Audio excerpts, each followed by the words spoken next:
अस्सलाम वालेकुम class 9th। Next topic है आपका चार्ल्स लॉ। पीछे आप लोगों ने बॉयल्स लॉ प्रीवियस टॉपिक में पढ़ा था। बॉयल्स लॉ क्योंकि ये दोनों जो हैं वो लॉज हैं गैसेस के। Boyle's law and Charles law बहुत इंपॉर्टेंट है, इस चैप्टर के इम्पोर्टेंट लॉन्ग क्वेश्चन है और ये लास्ट ईयर भी पेपर में आ चुका है चार्ल्स लॉ। अच्छा, तो हम लोगों ने बॉयल्स लॉ में क्या पढ़ा था? बॉयल्स लॉ में हमने पढ़ा था कि जो हमारे पास वॉल्यूम होता है वो इन्वर्सली प्रोपोर्शनल होता है प्रेशर के, ठीक है। और तो हमने क्या चीज़ कांस्टेंट रखी थी, इसमें टेम्परेचर कांस्टेंट रखा था। लेकिन चार्ल्स लॉ जो है वो इससे थोड़ा डिफरेंस होगा, उसमें वॉल्यूम जो है वो डायरेक्टली प्रोपोर्शनल होगा टेम्परेचर के और उसमें हम प्रेशर कांस्टेंट रखेंगे। याद रखिएगा, बॉयल्स लॉ में हम टेम्परेचर कांस्टेंट रख रहे हैं और चार्ल्स लॉ में हम प्रेशर कांस्टेंट रखेंगे। तो यहाँ पे देखें, ये आपको ही दिया गया है चार्ल्स लॉ। तो अब चलते हैं चार्ल्स लॉ की तरफ। देखें, इसकी डेफिनेशन हमारे पास क्या दी गई है? The volume of a given mass of a gas, किसी भी गैस का वॉल्यूम जो होता है is directly proportional to the absolute temperature. किसके जो है वो डायरेक्टली प्रोपोर्शनल होता है एब्सोल्यूट टेम्परेचर। आप लोग पढ़ चुके हो the temperature at which the ideal gas would have zero volume, जहाँ पे उसका वॉल्यूम जो होता है वो ज़ीरो होता है, ठीक है। मतलब उसको जो है वो टेम्परेचर नहीं दिया जा रहा होता। If the pressure is kept constant, अगर हम प्रेशर जो है वो केप्ट कांस्टेंट रखें, अगर हम प्रेशर को कांस्टेंट रखेंगे तो हमारे पास जो है वो क्या होगा कि the volume of gas is directly proportional to temperature. अब देखें यहाँ पे, the volume of a given mass of a gas is directly proportional. Volume हमारे पास ये दिया गया है, वॉल्यूम डायरेक्टली प्रोपोर्शनल का मतलब होता है इस तरह से ये साइन आएगा। डायरेक्टली प्रोपोर्शन का मतलब है कि अगर एक वैल्यू बढ़ रही है तो दूसरी वैल्यू भी क्या करेगी, बढ़ेगी। डायरेक्ट रिलेशन होगा टू द एब्सोल्यूट टेम्परेचर। किसके जो है वो डायरेक्टली प्रोपोर्शनल है एब्सोल्यूट टेम्परेचर के। वॉल्यूम बढ़ेगा, टेम्परेचर भी बढ़ेगा। वॉल्यूम टेम्परेचर डिक्रीज़ होगा, वॉल्यूम भी डिक्रीज़ होगा। लाइक अगर आपने कोई बॉइलिंग जो है वो मिल्क बॉयल होता हुआ देखा हो या वाटर बॉयल करते हुए देखा हो, तो अगर आप टेम्परेचर बढ़ाते हो, हीट बढ़ाते हो, तो जो हमारे पास वॉल्यूम होता है किसी भी सब्सटेंस की, जैसे अगर हम जो है वो मिल्क बॉयल कर रहे हैं, तो अगर हम जो है वो उसको हाई हीट के ऊपर उसको बॉयल करते हैं तो हाई हीट पर बॉयल करने पर क्या होता है, उसका वॉल्यूम बढ़ जाता है, ठीक है। वो जो है वो बहुत ज़्यादा बॉयल होता है और गिरना शुरू हो जाता है। लेकिन जैसे ही आप उसको क्या करते हो, टेम्परेचर को लो कर देते हो, हीट स्लो करते हो, तो हीट को स्लो करने से वापस जो है वो आ जाता है अपनी जगह पर और उसका जो वॉल्यूम होता है वो कम हो जाता है, ठीक है। इस तरह वाटर को जब आपने बॉयल किया तो वाटर जब वो बॉयल होता है बाहर गिरना शुरू हो जाता है, लेकिन जैसे ही आप टेम्परेचर को कम करते हो तो वो दोबारा से उसका वॉल्यूम जो है वो मेनटेन हो जाता है, ठीक है। अच्छा, अब देखो यहाँ पर क्या होगा कि हमारे पास ये वॉल्यूम दिया गया है। वॉल्यूम हमने इस प्रोपोर्शनैलिटी के साइन को, डायरेक्टली प्रोपोर्शनैलिटी के साइन को हमने ख़त्म करना है। तो वॉल्यूम हमारे पास इक्वल हो जाएगा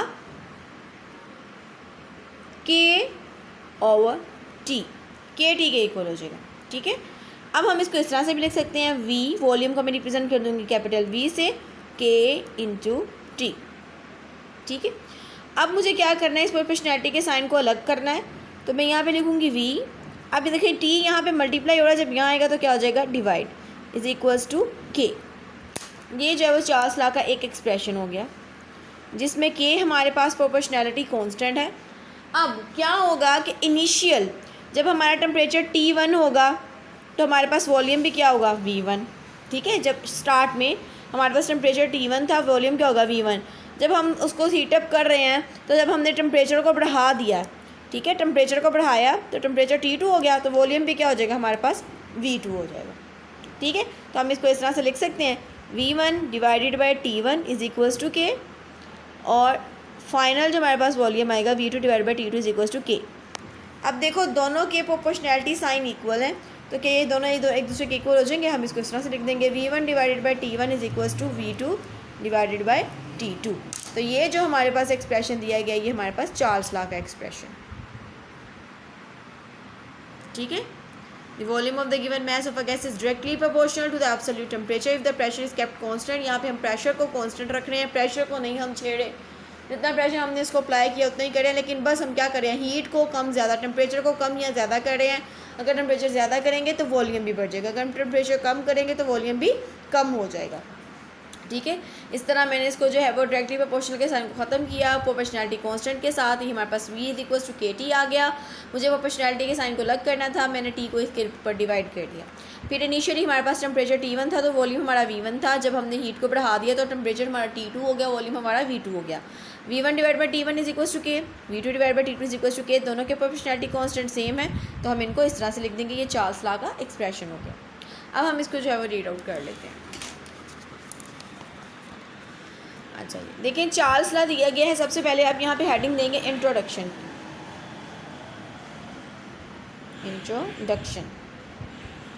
the relationship between volume and temperature. आपने याद रखना है चार्ल्स किसके दरमियान में रिलेशन को स्टडी कर रहा है, between volume and temperature keeping the pressure constant. Volume and temperature के दरमियान में रिलेशन को स्टडी कर रहा है लेकिन प्रेशर को क्या कर रहा है, कांस्टेंट रख रहा है। Was also studied French chemist J Charles in 1787 presented his law that temperature if the presented his law that इसको अब हाईलाइट कर लो इसको, ठीक है, हाईलाइट कर लें। जैसे ये the volume of the given mass of a gas, ये इसकी स्टेटमेंट है, डेफिनेशन है। Gas is directly proportional to the absolute temperature. ये आपकी इंट्रोडक्शन हो गया। उसके बाद आपकी स्टेटमेंट की हेडिंग आएगी। लॉ जो भी होते हैं वो स्टेटमेंट्स होते हैं। Proportional to the absolute temperature if the pressure is kept constant, ठीक है। यहाँ तक ये इसकी डेफिनेशन हो गई। अब आपने क्या करना है, जब आपको शॉर्ट क्वेश्चन में आएगा तो आपने इसकी डेफिनेशन लिखनी है यहाँ से लेकर यहाँ तक।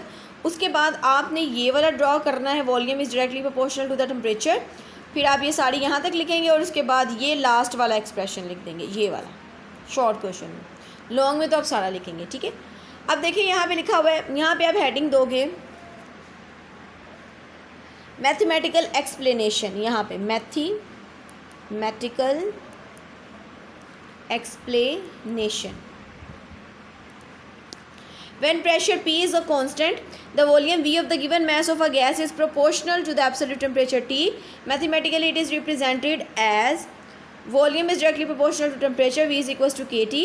Represented as, इसको आप इस तरह से भी लिख सकते हो, V is directly proportional to T, V is equals to KT और V divided by T is equals to K, ठीक है। उसके बाद आप यहाँ पे जो है वो हेडिंग दोगे प्रोपोर्शनैलिटी कांस्टेंट की।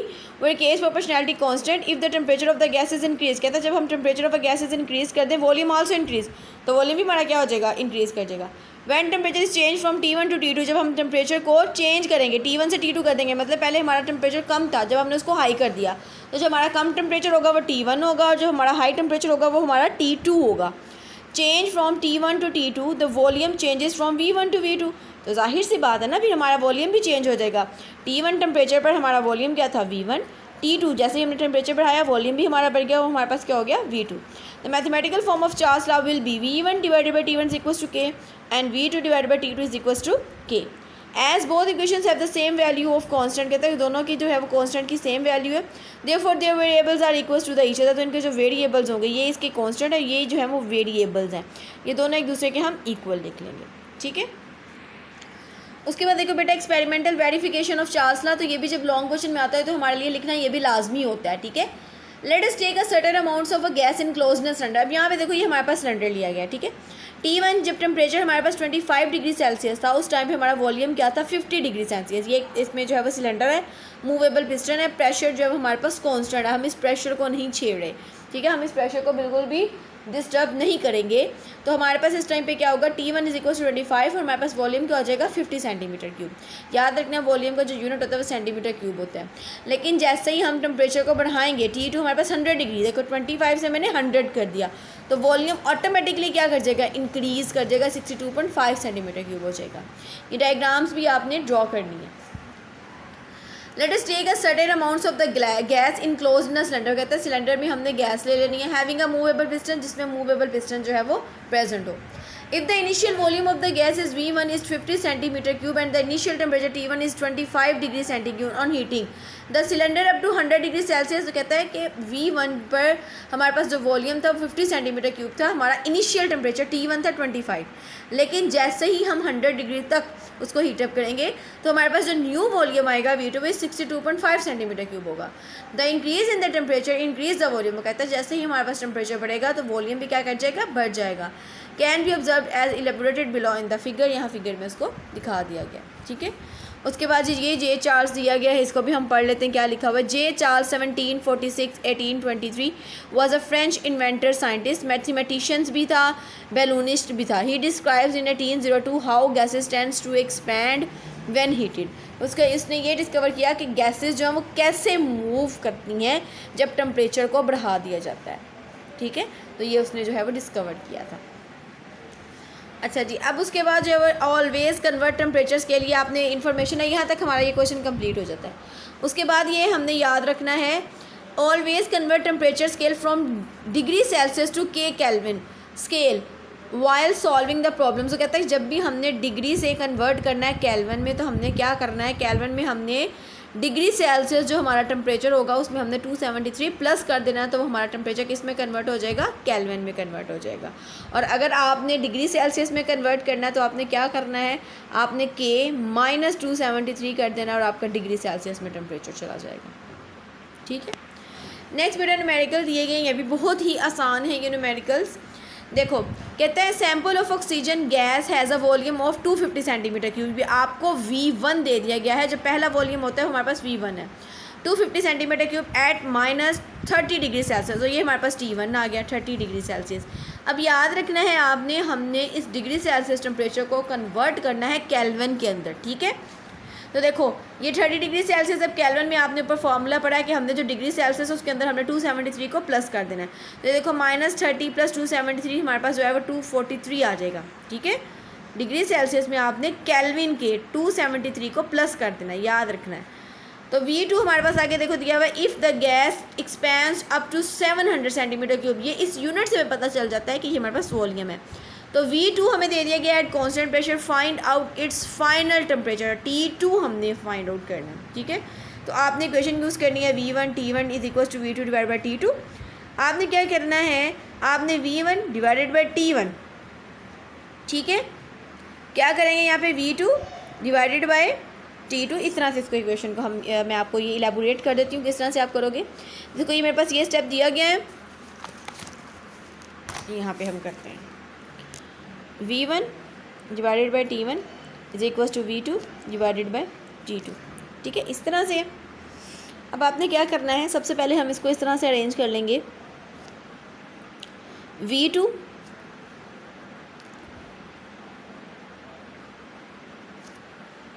V1 डिवाइडेड बाई T1, ये T2 जो है वो इधर डिवाइड हो रहा है तो क्या हो जाएगा, मल्टीप्लाई T2, फिर हम इसको कर देंगे V2। ठीक है, अब हमने सिर्फ T2 फाइंड आउट करना है, तो हम इसको उधर ले जाएंगे। जब हम इसको उधर लेकर जाएंगे तो ये वैल्यू जो है वो उलट जाएगी। इट मीन्स ये इस तरह से हो जाएगी, T2 हम इधर ही रहने देंगे, V2 ये T ऊपर चला जाएगा T1,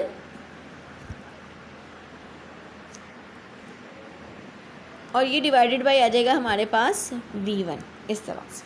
ठीक है, ये मैंने इस तरह से किया, पहले मैं इसको इधर ले गई ताकि मैं V2 को सेपरेट करूं। जब मेरे पास ये इस तरह से कंडीशन होगी, अब मैं T2 को इधर ही रहने दूंगी और इसको उधर ले जाऊंगी। अब ये जो है यहाँ पे ये जो डिवाइड हो रहा था ये ऊपर जाके मल्टीप्लाई हो जाएगा, ये T1 इसके पास चला जाएगा V2 के पास, इस तरह से V2 T1 हो जाएगा। फिर यहाँ पे जो है हमारे पास V1 रह जाएगा। अगर इस मैं स्टेप को दोबारा से यहाँ पर करती हूँ, जैसे ये मैं लिख दूँ यहाँ पर कि मेरे पास दिया गया है V1 divided by T1 multiply by T2 is equals to V2। ठीक है, अब मैं इसको क्या करूँगी, देखो मेरे पास V1 है multiply by T2 is equals to V2, और ये T1 यहाँ पे डिवाइड हो रहा है तो मैं यहाँ पे ले जाऊँगी तो ये मेरे पास मल्टीप्लाई हो जाएगा। ठीक है, अब मुझे T2 निकालना है तो मैं T2 को इधर ही रहने दूँगी, ये यहाँ पे मल्टीप्लाई हो रहा है, उधर जाके क्या हो जाएगा, डिवाइड। तो मैं लिखूँगी यहाँ पे V2 divided by T1 divided by V1, इस तरह से यहाँ पे आपकी बुक में इस तरह से इसको किया गया। फिर आपने क्या करना है, वैल्यूज़ पुट करनी है T2 की V2 की, T1 की, V1 की वैल्यूज़ पुट करोगे तो आपके पास जो है वो आंसर इस तरह से आ जाएगा 680.4 केल्विन आंसर आएगा, क्योंकि हमने केल्विन में लेना है। The expansion is cause due to increasing temperature. इस तरह से हमारे पास सेकेंड न्यूमेरिकल भी दिया गया है, इसमें सैंपल ऑफ द हाइड्रोजन है, हमारे पास gas occupies a volume 160 centimetre cube. तो हमारे पास V1 1 सेंटीमीटर क्यूब दिया गया है, T1 हमारे पास 30 डिग्री है, इसको भी आपने केल्विन में कन्वर्ट करना है। 30 में आपने 273 को प्लस कर देना है, हमारे पास ये आंसर आ जाएगा। ठीक है, फिर उसके बाद हमारे पास T2 दिया गया 100 डिग्री सेल्सियस है, और V2 हमने जो है वो फाइंड आउट करना है। ठीक हो गया। अच्छा जी, अब देखो हमारे पास हमने क्या फाइंड आउट करना है, V2। तो हम V1 डिवाइडेड बाई T1 यहाँ पे डिवाइड हो रहा है तो जाके मल्टीप्लाई हो जाएगा, V1 T2 divided by T1। ठीक हो गया। अच्छा अब देखिए आपने क्या करना है, values in the above equation में आपने वैल्यूज़ पुट कर देनी है। 160 मल्टीप्लाई बाई 373, ये भी केल्विन में लिया गया, ठीक है, divided by 303 is equal to answer आपके पास ये आ जाएगा। ठीक हो गया। उसके बाद ये भी आपने कर लेना, degree sine is use with the Celsius. वो कहता है कि ये जो साइन है वो सेल्सियस के साथ यूज़ किया जाता है, not with the kelvin scale, kelvin के साथ इसको यूज़ नहीं किया जाता। अभी ये टेस्ट जो से आप छोड़ दें। उसके बाद यहाँ पे आ जाए, in which units body temperature is measured. हम बॉडी टेम्परेचर जो है वो किस तरह से मेजर करते हैं, इसको हाईलाइट कर लें पूरी लाइन को। Body temperature is measured in the Fahrenheit scale. Body temperature हम किस में मेजर करते हैं, फ़ारेनहाइट में। Normal body temperature is 98.6 Fahrenheit. तो ये बहुत इंपॉर्टेंट है बेटा, इसको आप हाईलाइट करो कि हमारी बॉडी का टेम्परेचर फ़ारेनहाइट में 98.6 होता है और डिग्री सेल्सियस में हमारे पास 37 होता है। ठीक है, बॉडी टेम्परेचर जो है वो मेजर किया जाता है फ़ारेनहाइट स्केल में। नॉर्मल बॉडी टेम्परेचर जो है वो 98.6 फ़ारेनहाइट होता है, जो कि इक्विवेलेंट होता है 37 डिग्री सेल्सियस के। Thus, temperature is close to the average normal atmospheric temperature in winter. Atmospheric temperature falls lower than that of our body temperature. ठीक है, अब यहाँ पे भी एक चीज़ बता रहे हैं कि हमें जो वो सर्दियों में क्यों जो है वो सर्दी महसूस होती है। उसकी वजह यह है कि हमारी बॉडी का जो टेम्परेचर होता है वो 37 ही रहता है, लेकिन जो हमारे एटमॉस्फेयर का टेम्परेचर है वो नीचे गिर जाता है, कम हो जाता है। तो एटमॉस्फेयर का टेम्परेचर कम हो जाने की वजह से हमें सर्दी महसूस होती है, क्योंकि हमारी बॉडी का टेम्परेचर तो वही है। ठीक है, according to the principle of the heat flows out from body and we feel cold. अभी हमें कहते हैं कि हम हीट फ्लो, ये इसको हाईलाइट करो कि यहाँ पे हीट फ्लो प्रिंसिपल दिया गया है, ये पूरा आपने हाईलाइट कर लेना है कि हमारी बॉडी से जो है वो हीट बाहर को आती है, जिसकी वजह से हमें क्या महसूस होती है, सर्दी महसूस होती है। जैसे आप देखते हो कि सर्दियों में जब हम अपना जो है वो मुँह ओपन करते हैं तो धुआं मुँह से आता हुआ महसूस होता है। उसकी भी रीज़न क्या है कि हमारे जो है वो बाहर एटमॉस्फेयर का टेम्परेचर जो है वो क्या होता है, लो होता है, जबकि हमारी बॉडी के अंदर का टेम्परेचर जो है वो हाई होता है। एटमॉस्फेयर का टेम्परेचर जो है वो हद भी होती है, 12 पे चला जाता है, 20 चला जाता है, इस तरह से, या 15 पे आ जाता है, लेकिन हमारे जो बॉडी का टेम्परेचर होता है वो कितना होता है, 37। तो इस वजह से जो है वो जब हम मुँह ओपन करते हैं तो हमें धुआं महसूस होता है अपनी बॉडी के अंदर से आता हुआ, तो वो हीट रिलीज़ हो रही है।